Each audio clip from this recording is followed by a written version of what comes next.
जय श्री राम जय हनुमान संकट मोचन कृपानिधान। जय श्री राम जय हनुमान संकट मोचन कृपानिधान। एक कुंदे दुसार धबलाया सुभस्विताया बिना वर्दंडित कराया श्वेत पद्माष्टा या ब्रह्माशु संकरी शामांग पातु सरस्वती भगवती निषेध अंधकारिण।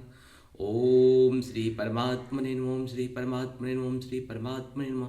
ओम नमः शिवाय। ओम नमः शिवाय। ओम नमः शिवाय। ओम नमः शिवाय। ओम श्री गुरु गणेशाय नमः। ओम श्री गुरु गणेशाय नमः। ओम श्री गुरु गणेशाय नमः। ओम नमो भगवते वासुदेवाय नमः। ओम नमो भगवते वासुदेवाय नमः। ओम नमो भगवते वासुदेवाय नमः। ओम ऐंगिनी क्लीं चामुंडाय विच्चे स्वाहा। ओम ऐंगिनी क्लीं चामुंडाय विच्चे स्वाहा। ओम ऐंगिनी क्लीं चामुंडाय विच्चे स्वाहा। या देवी सर्वभूतेषु मातृरूपेण संस्थिता नमस्तस्यै नमस्तस्यै नमस्तस्यै नमो नमः। या देवी सर्वभूतेषु विद्यारूपेण संस्थिता नमस्तस्यै नमस्तस्यै नमस्तस्यै नमो नमः। या देवी सर्वभूतेषु लक्ष्मीरूपेण संस्थिता नमस्तस्यै नमस्तस्यै नमस्तस्यै नमो नमः। या देवी सर्वभूतेषु शक्तिरूपेण संस्थिता नमस्तस्यै नमस्तस्यै नमस्तस्यै नमो नमः। जय हिंद जय भारत। आप सबका स्वागत है। मैं रामनेश आप लोग से निवेदन करता हूँ चैनल को सब्सक्राइब करें, लाइक करें, साथ साथ सत्य के साथ, सनातन के साथ, धर्म के साथ, विचार के साथ, विवेक के साथ, बुद्धि के साथ, विश्वास के साथ जीवन को बिताते रहें। स्वस्थ रहें, सुखी रहें, शांति से रहें, सजग रहें और साथ साथ जागते भी रहें। क्योंकि आज की डेट में आपको आँख कान नाक सब खुला रखना पड़ेगा, क्योंकि कहाँ क्या हो जाएगा कोई नहीं जानता है। इसलिए सजग रहना हम सबों का कर्तव्य है। जागते रहना चाहिए, क्योंकि हम लोगों में कहा जाता है कि जो जागते रहता है उसका विनाश नहीं हो सकता है। इसलिए स्वयं भी जागे, अपने पड़ोसी को भी जगाए, अपने सगे संबंधी को भी जगाने का प्रयास करें और रिश्तेदार अपने बच्चे को भी जगाने का प्रयास करें, क्योंकि बच्चे जागते रहेंगे तो उनका भी कोई विनाश नहीं कर सकता है। और खास करके माताओं की ज़्यादा जिम्मेदारी हो जाती है, क्योंकि या देवी सर्वभूतेषु मातृरूपेण संस्थिता। माता को तक जिम्मेदारी हमेशा ज़्यादा रहती है। इसीलिए माताओं को चाहिए और उनसे जो भी मन पड़े करना चाहिए, प्रेम से करना चाहिए, क्योंकि आपने मनुष्य को पृथ्वी पर लाया है और इसका सारा श्रेय आप ही को जाता है। और इसका आप ज़्यादा से ज़्यादा जो है सेवा में लगे। माँ तो वैसे ही बहुत सेवा करती है, आप सभी जानते भी हैं। इसलिए माता को प्रति हम लोग आदर करें। माता थोड़ी सी गलती भी कर दे, क्योंकि माता चाहती हैं कि हमारे अनुकूल काम हो। माता के अनुकूल अगर जिस परिवार में भी काम हो रहा है वो परिवार शांति से भी है, सुखी से भी है और सुदृढ़ भी हो रही है कहीं न कहीं। आप इसको सर्वे करें और कोशिश करें कि संकीर्णता को धीरे धीरे कम करें, उदाहरण पड़े, क्योंकि हम जो भी कुछ करके जाएंगे अपने आप या अपने बच्चों के लिए वो इतना याद नहीं करेंगे। और एक चीज़ हम आप लोगों से निवेदन करना चाहता हूँ कि जो भी लोग बड़े हैं या बहुत पैसे वाले हैं उन सबको चाहिए कि अपने गरीब भाई बंधु परिवार के जो भी लोग हैं उनको अगर आप घर बना के दे सकते हैं तो दे दीजिए। इससे आपको बहुत लाभ होगा। लाभ ये होगा कि आपने इस जन्म में अगर किसी को घर बना के दिया है तो वो कहीं न कहीं अगले जन्म के लिए आप सुरक्षित कर दिए हैं। अगले जन्म में आपको भी घर कहीं न कहीं किसी न किसी रूप में मिलेगा ही। क्योंकि आप सभी जानते हैं कि जो चीज़ आपके पास होता है वही आप दे सकते हैं। किसी के पास ज्ञान है तो ज्ञान दे सकता है, किसी के पास विज्ञान है तो विज्ञान देगा, किसी के पास धन है तो धन दे सकता है, किसी के पास मन है तो मन दे सकता है, किसी के पास तन है तो तन दे सकता है। देने की यही प्रक्रिया है और हम सबों को चाहिए। अगर आपके परिवार के लोग कहीं भी, और ये बात हम सिर्फ व्यक्ति तक ही नहीं समाज के लिए भी कहते हैं, राष्ट्र के लिए भी कहते हैं। और जो भी इस तरह के बिजनेसमैन हैं जिनके पास बहुत सारा पैसा है उसका सदुपयोग नहीं कर पा रहे हैं, वो पैसा कहीं न कहीं दुरुपयोग हो जाता है। उसको सदुपयोग करने के लिए देखिए, रोटी कपड़ा मकान ये तीन चीज़ जो है, स्वास्थ्य सुरक्षा शिक्षा, ये सबको चाहिए कहीं न कहीं। व्यक्ति के मनुष्य अगर उसका जन्म हुआ है तो ये चार पांच चीज़ सबको चाहिए। अगर आपके पास अर्थ है तो अर्थ का जितना भी सदुपयोग करिएगा अर्थ आपका बढ़ता चला जाएगा, और अर्थ का जितना भी दुरुपयोग करिएगा वो नष्ट होता चला जाएगा, उसका अंत हो जाएगा। इसीलिए हम आप सबसे निवेदन करते हैं, अगर आपके पास शक्ति है तो जरूर इस शक्ति का उपयोग करें। और अपने छोटे भाई भी अगर आपके परिवार में है, उसके पास साधन नहीं है, वो घर नहीं बना सकता, आपके परिवार के रिश्तेदार में भी अगर कोई ऐसे लोग हैं तो आप लोग रिश्तेदार को भी अपना घर बना के दीजिए। अच्छा रहेगा, आपका जीवन जानते सफल हो जाएगा। जिस दिन से ये काम आप शुरू करेंगे ना और काम अंत होगा, आपको जीवन में जितना अपने घर में सुखी नहीं मिलता है उससे ज़्यादा जब आप अपने पड़ोसी को या किसी अपने परिवार को देखिएगा कि मेरे माध्यम से, आपके माध्यम से होता है तो हर काम प्रभु के माध्यम से, लेकिन आपके मन में अच्छे विचार आए और आपने प्रभु ने आपसे काम करवा दिया, इसके बाद आपकी खुशी का ठिकाना नहीं रहेगा। कभी बन के देखिए, बना के देखिए। जितना आपको बहुत लोग होते हैं जिससे स्वयं एक व्यक्तिगत होते हैं, कुछ सामाजिक होते हैं, कुछ राष्ट्रीय होते हैं। व्यक्ति का भी अलग अलग व्यवस्था होता है, और कुछ अंतर्राष्ट्रीय होते हैं, और कोई संत होते हैं, कोई मुनि महात्मा होते हैं। आप सबों से निवेदन है कि जो बेघर हैं, जो भी बिजनेसमैन है, जैसे जिस रूप में भी है, अगर वो 2 ही आदमी को घर दे सकते हैं 2 ही आदमी को घर दे, 5 आदमी को दे सकते 5 आदमी को दे दे। और भारत सरकार को भी चाहिए कि इस पे कुछ न कुछ ऐसी टीम बनाए। जैसे आप टैक्स कलेक्शन का एक टीम बनाते हो, तो एक रोटी का टीम बना लो, एक कपड़ा का टीम बना लो, एक जो है आवास का टीम बना लो, एक शिक्षा का टीम बनाओ, एक सुरक्षा का टीम बनाओ, एक शिक्षा, स्वास्थ्य, सुरक्षा, इस सब को चाहिए कहीं न कहीं, मानव बना है तो। और इस सब को टीम बना के उसमें कहीं न जो लोग जिस रूप में भी देना चाहते हैं, जैसे हमारे यहाँ मुनि महात्माओं सब इस हिसाब से करते हैं कि गाय की सेवा के लिए अगर आप कुछ कर सकते हैं, ठीक इसी हिसाब से हम लोग मानव की सेवा के लिए भी कुछ करें। और इसके लिए कोई भी अंतर्राष्ट्रीय फंड भी अगर कोई देता है तो उसे लीजिए, और सच्चे मन से, दिल से उसमें कमीशन का बात मत करिए। बस हम मनुष्य हैं, मानवों की सेवा करने के लिए मेरा जन्म हुआ है, और मैं मानव की सेवा करता रहूँगा जीवन भर। ऐसे विचार के साथ हम लोग काम करें और कोशिश करें, तो आने वाले 10 सालों 15 सालों में हमारे भारत में कोई भी लोग बेघर नहीं रहेगा, सबके पास घर रहेगा। किसी के पास अगर 5 घर है, अगर किसी एक कोई घर दे देगा तो उससे कोई बहुत फर्क नहीं पड़ने जा रहा। अगर घर नहीं दे सकते, एक रूम ही दे दो, एक फ्लैट ही दे दो। अगर आपके पास 20 घर है, 20 फ्लैट है, तो क्या करोगे? 20 जगह तो रहोगे नहीं। और पैसा कमा के आप क्या कर सकते हो? बहुत सारे पैसे अगर हो जाएंगे तो आने वाला जनरेशन आपका नष्ट हो जाता है। आप ही ये चीज़ का ध्यान रखिएगा, क्योंकि वो अपाहिज हो जाएगा, कहीं वो काम नहीं करना चाहेगा। जो जिसके पास बहुत ज़्यादा संपत्ति होता है, उसके बच्चे में दम नहीं होती है, वो कमज़ोर हो जाता है, मानसिक, शारीरिक, आर्थिक, तीनों तरह से नहीं। आर्थिक तो मजबूत होता है, लेकिन मन और तन से वो कमज़ोर हो जाता है, क्योंकि वो कहता है कि हम ये नहीं खाएंगे, वो नहीं खाएंगे, ये नहीं पहन, ये कपड़ा नहीं पहनेंगे, वो कपड़ा नहीं पहनेंगे। इससे क्या होती है? पैसे की बर्बादी होती रहती है, और आने वाले 1-2 जनरेशन में सारा संपत्ति नष्ट हो जाता है। संपत्ति को तो ऐसे भी नष्ट होना ही है, इसलिए कोशिश करें इसको धर्म के कार्य में लगाएं, और व्यक्तिगत स्वार्थ से थोड़ा सा ऊपर उठे, सामाजिक व्यक्ति बने, और राष्ट्रीय के साथ साथ अंतर्राष्ट्रीय व्यक्ति बनने का प्रयास करें, और अपना कर्तव्य को जरूर निभाएं। और आप सबसे निवेदन है कि हमारी बात कुछ ज़्यादा हो जाती है, इसीलिए मैं ये कहता हूँ, क्योंकि मनुष्य का बहुत सारा कर्तव्य है। हम लोग अधिकार की बात तो सब लोग करते हैं, कोई कर्तव्य की बात नहीं करता है। कर्तव्य ही जीवन है। मनुष्य का जन्म ही कर्तव्य के लिए हुआ है, अधिकार के लिए नहीं। राम जी अधिकार अगर जताते तो जिस समय जंगल जा रहे थे, वो जंगल नहीं जाते, वहाँ अधिकार कहते कि मेरा अधिकार है, आप इसको 4 जगह बांट दो, 5 जगह बांट दो, जितनी जगह बांटना है बांट दो, लेकिन हमको अधिकार दे दो, हम जंगल नहीं जाएंगे। क्यों जाएं जंगल आपके लिए? लेकिन वचन का, कर्तव्य का। और भगवान जब भी आते हैं कर्तव्य के लिए ही आते हैं, मानवता के उत्थान के लिए आते हैं, इसीलिए वो मनुष्य के रूप में आते हैं। इसलिए हम लोग भी कहीं न कहीं मनुष्य हैं, कोशिश करें अपने कर्तव्य को निभाने की, निष्ठावान होने की। सत्य और सनातन धर्म यही सिखाता है हम लोग को।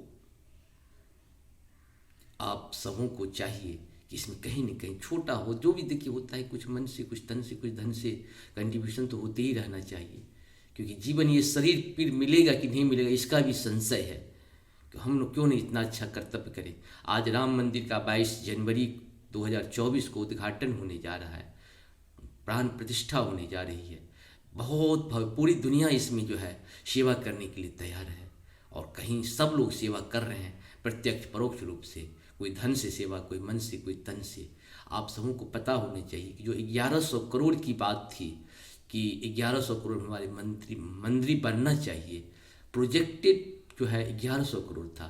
लेकिन आप सबों को पता है, आप लोगों का मेहनत, आप लोगों का कर्तव्य, आप लोगों की उदारता, पूरे विश्व के लोगों को राम के प्रति आस्था, विश्वास, संस्कार, संस्कृति, सभ्यता के कारण 3500 करोड़ जो है उसमें पैसा जमा हो गया। और आप सोच सकते हैं उसमें एक यूनिवर्सिटी भी बनने जा रही है, बहुत सारे काम हो रहे हैं। आप सबों को इसके लिए बहुत बहुत धन्यवाद। भारत, भारतीय के साथ साथ पूरी दुनिया के लोगों को धन्यवाद देना चाहिए, धन्यवाद मिलना चाहिए। और अभी भी बहुत सारे काम करना है, और विश्व का सबसे सुंदर रमणीय जगह बनने जा रहा है आपका भारत का राम मंदिर। वो विश्व को शांति प्रदान करेगा, क्योंकि राम राक्षसों को नष्ट करके विश्व शांति की कामना करते हैं। और आप देखिएगा कि जैसे ही राम का वहाँ पे प्राण प्रतिष्ठा मंदिर में होगी, विश्व शांति की तरफ बढ़ जाएगा। और धीरे धीरे पहले तो भारत में शांति की तरफ बढ़ेगा, जो पत्थर उठाते हैं फूल बरसाना शुरू कर देंगे। अब देखिएगा परिवर्तन होता है, क्योंकि राम जहाँ भी गए वहाँ शांति की स्थापना कर गए। हाँ, 2-4 लोग राक्षसों को शुद्ध मारना तो पड़ेगा ही, राक्षसों का अंत भगवान करने के लिए आए थे, तो वो कहीं न कहीं आप लोगों हम लोगों के माध्यम से भगवान सारे काम करवाते रहते हैं। आप सबको धन्यवाद है, बहुत बहुत धन्यवाद है। आज हम लोग शुरू करते हैं श्री रामचरितमानस के उत्तरकांड के 1 to 1 मतलब 121 से लेकर के जहाँ तक होगा करेंगे। हम तो भाषण बहुत ज़्यादा कर देते हैं और आप लोग दुखी भी होते होंगे कि आप जिस काम के लिए आते हो वो काम नहीं करते हो, बाकी सभी काम कर लेते हो। क्या करें, ज्ञान के साथ साथ विचारों का भी आदान प्रदान होना चाहिए, धर्म के साथ साथ विवेक का भी उपयोग होना चाहिए। धर्म एक था, एक है और एक ही रहेगा, धर्म कभी दूसरा हो ही नहीं सकता है। सत्य सनातन ये पृथ्वी का मूल रूप है। सूर्य चंद्र पृथ्वी अगर नष्ट नहीं होगी तो सत्य सनातन भी नष्ट नहीं हो सकता है। नष्ट करने वाले आने वाले 1-2 साल कहिए, 10-20-50 साल तक अपने आप नष्ट हो जाएगा, क्योंकि जो राम का नहीं हो वो किसी काम का नहीं है। प्रत्यक्ष में दिखता होगा कि ठीक है राम की कृपा से उसे मिला था, तो राम की कृपा से उसके पास से जाएगा भी संपत्ति। आप चिंता न करें, चिंतन करें मानवता के लिए, मनुष्य के लिए। शुरू करते हैं आज हम लोग। सुर श्रुति निंदक जे अभिमानी, राव नरक परहिते प्राणी, होय उलकु संत निंदारत, मोहि निशा प्रिय ज्ञान भानुगत, मंगल भवन मंगल हारी द्रवं सुदर्शति। जो अभिमानी जीव देवताओं और वेदों की निंदा करते हैं वे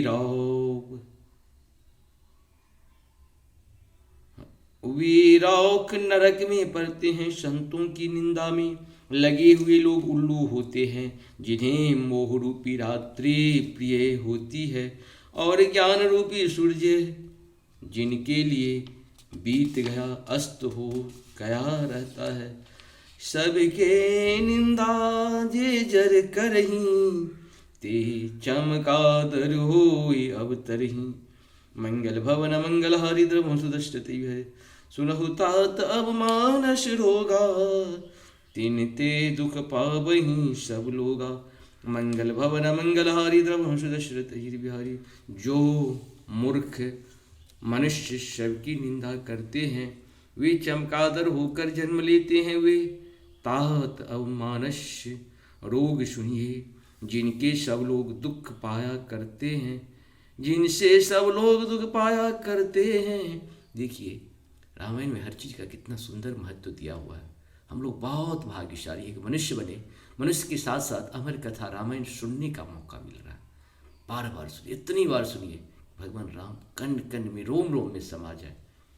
और यहाँ पे कोशिश करें कि हम लोग अगर किसी की अच्छाई मेरे पास ना हो तो उसकी बुराई का निंदा न करें। हम लोग किसी की अच्छाई को ग्रहण करें, सूर्य के प्रकाश को ग्रहण करें। जब सूर्य का अस्त हो जाता है उसके अंधकार को ग्रहण न करें।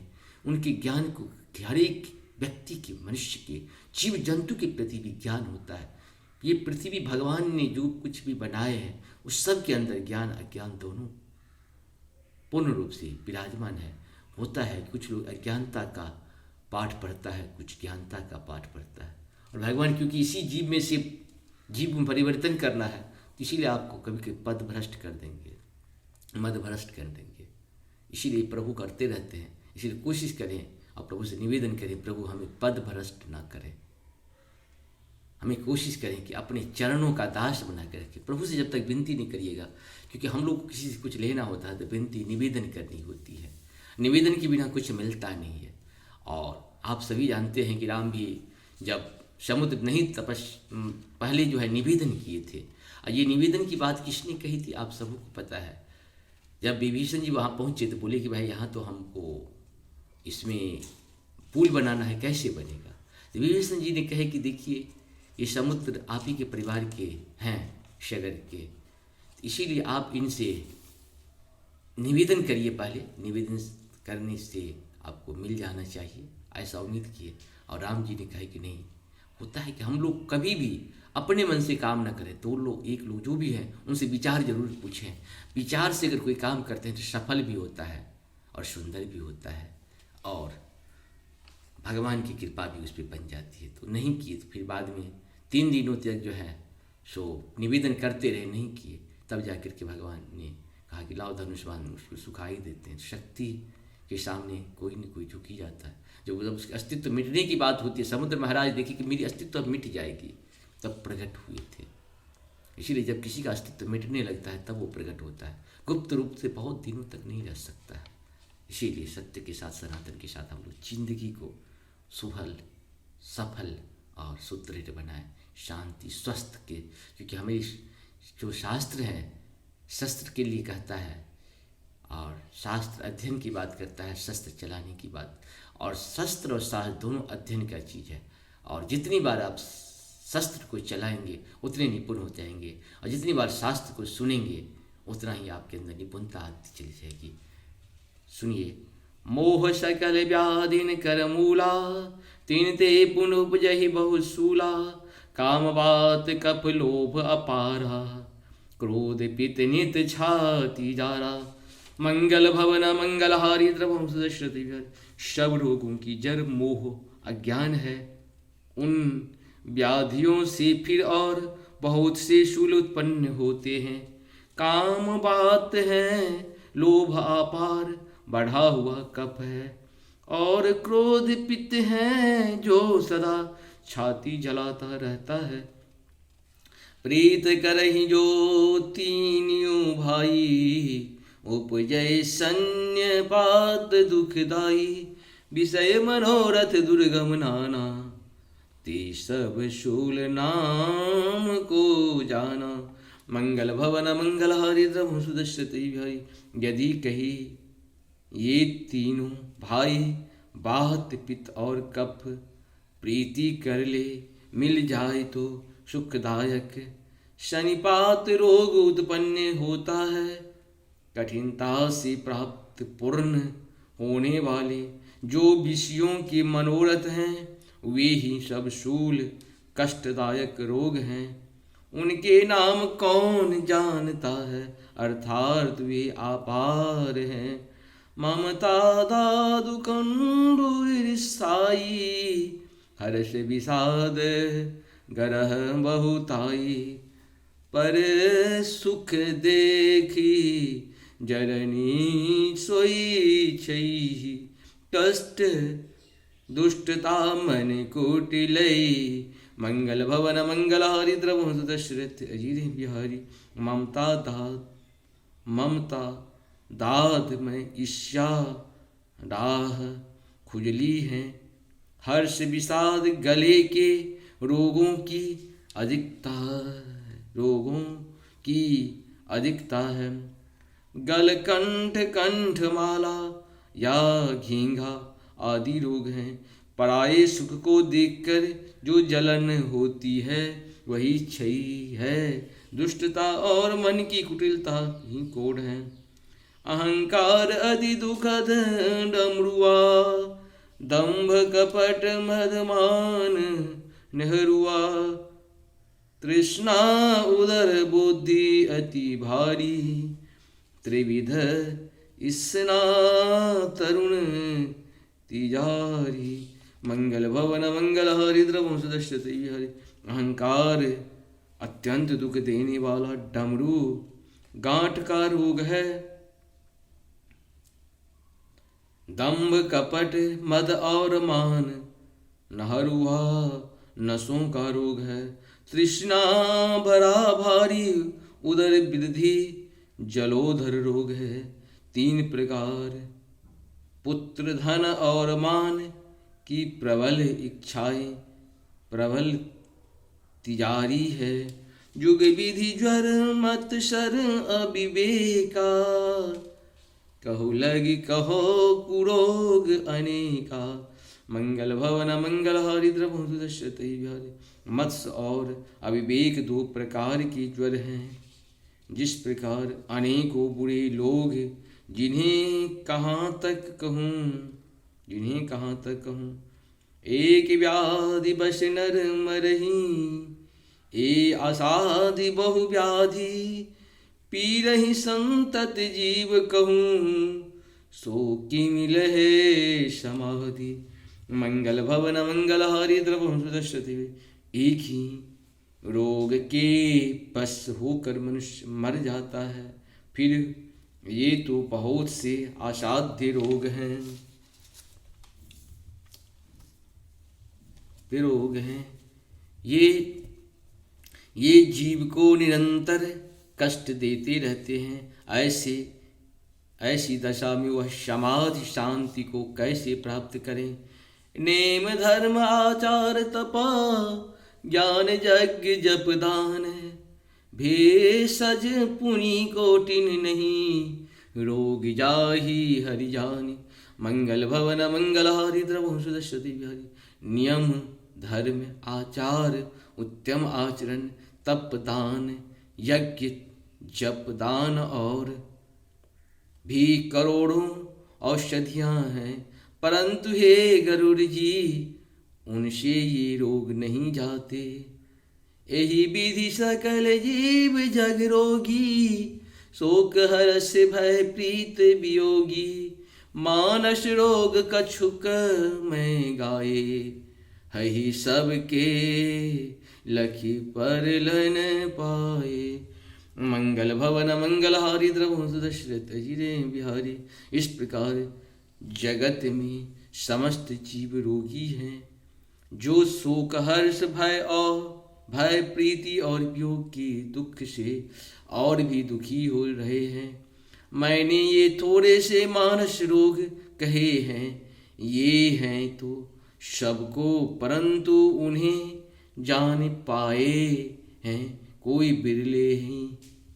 जाने ते छी जही कछु पापी, नाशन पावही जन परितापी। विषय कुपथ्य पाए अंकुरे, मनोहृदय का नर बापुरे। मंगल भवन मंगल हारी द्रवहु दशरथ हिरे बिहारी। प्राणियों को जलाने वाले ये पापी रोग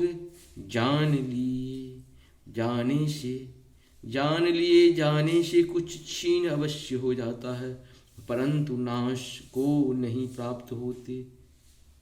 विषय रूपी कुपथ्य पाकर ये मुनियों के हृदय में भी अंकुरित हो उठते हैं, तब बेचारे साधारण मनुष्य तो क्या चीज है। राम कृपा ना सही सब रोगा, जो यही भांति बने संजोगा। सदगुरु वैद वचन विश्वासा, संचम यह न विषय में के आशा।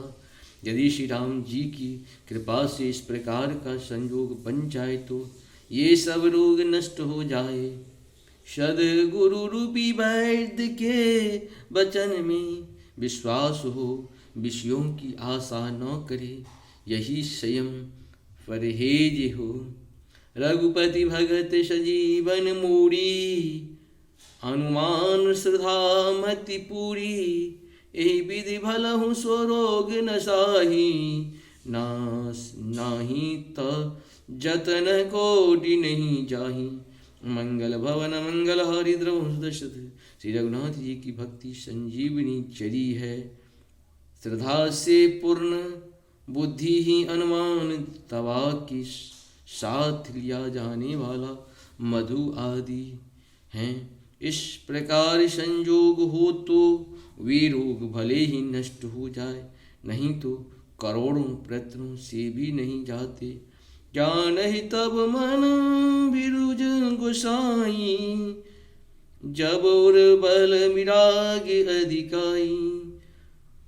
समुति सुमति क्षुधा पाढ़ई नित नई, विषय आस दुर्बलता गई। मंगल भवन मंगल हारी द्रवहु दशरथ। हे गोसाई, मन को निरोग हुआ तब जानना चाहिए जब हृदय में वैराग्य का बल बढ़ जाए। उत्तम बुद्धि रूपी भूख नित नई बढ़ती रहे और विषयों की आशा रूपी दुर्बलता मिट जाए। विमल ज्ञान जल जब सो नहाई, तब रह राम भगत उर छाई। शिव अजय सुख शनकादि सा नारद, जे मुनि ब्रह्म विचारे विशारद। मंगल भवन मंगलहारी द्रवहुं दशरथि। इस प्रकार सब रोगों से छुटकारा जब मनुष्य निर्मल ज्ञान रूपी जल में स्नान कर लेता है, तब उनके हृदय में राम भक्ति छा रहती है। विशिव जी, ब्रह्मा जी, सुखदेव जी, शनकादि और नारद आदि ब्रह्म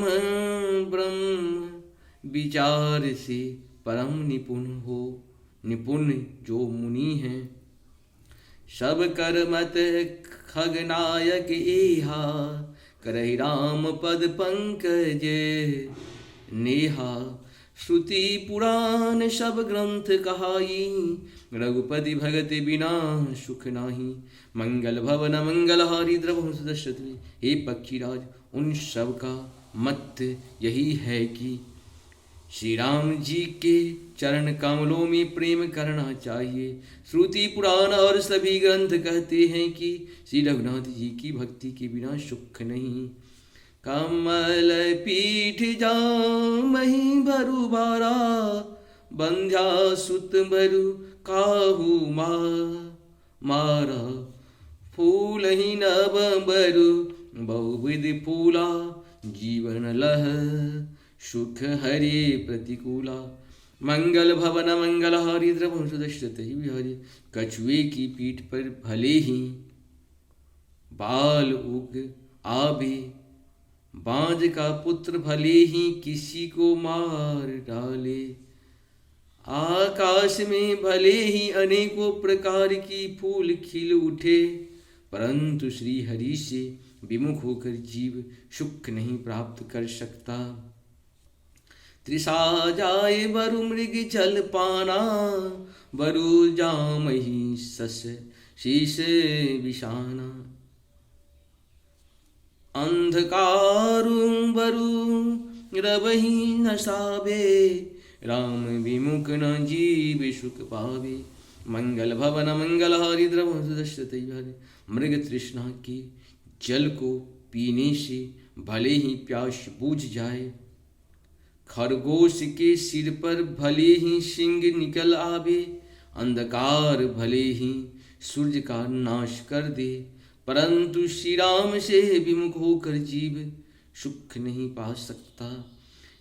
हिमते अनल प्रगट बरु होई, विमुख राम सुख पावन कोई। मंगल भवन मंगलहारी, द्रवहुं दशरथ अजय बिहारी। कह बर्फ से भले ही अग्नि प्रकट हो जाए, ये सब अनहोनी बातें चाहे हो जाए, परंतु श्री राम से विमुख होकर कोई भी सुख नहीं पा सकता। बारी मथे धृत होई बरु, सिकता ते बरु तेल, बिनु हरि भजन न भव तरहि, यह सिद्धांत अपेल। मंगल भवन मंगलहारी, द्रवहुं दशरथ अजित बिहारी। जल को मथने से भले ही घी उत्पन्न हो जाए, और बालू और पेरने से भले ही तेल निकल आवे, परंतु श्री हरि के भजन बिना संसार रूपी समुद्र से नहीं तरा जा सकता। यह सिद्धांत अटल है। मश कहीं करई बिरंच प्रभु, आज ही मसक तेहीन, अस विचार तजी संशय, राम भजहि प्रवीण। मंगल भवन मंगलहारी, द्रवहुं दशरथि। आप सबों को बहुत बहुत धन्यवाद है। जय श्री राम, जय हनुमान। आप श्रुति जरूर करें, भगवान की कृपा का पात्र बने। और सबों को बहुत बहुत धन्यवाद है। सब्सक्राइब जो किए हैं उसको भी, और जो सुनते हैं उन्हें भी। आप सबों को हर हर महादेव, जय हो श्री हरि। और ये 1 to 1 में ही पूर्ण हो गया है, क्योंकि हम भाषण बहुत ज़्यादा कर रहे हैं, इसके लिए क्षमा मांगते हैं आप सबों से। हरि हो, जय श्री राम।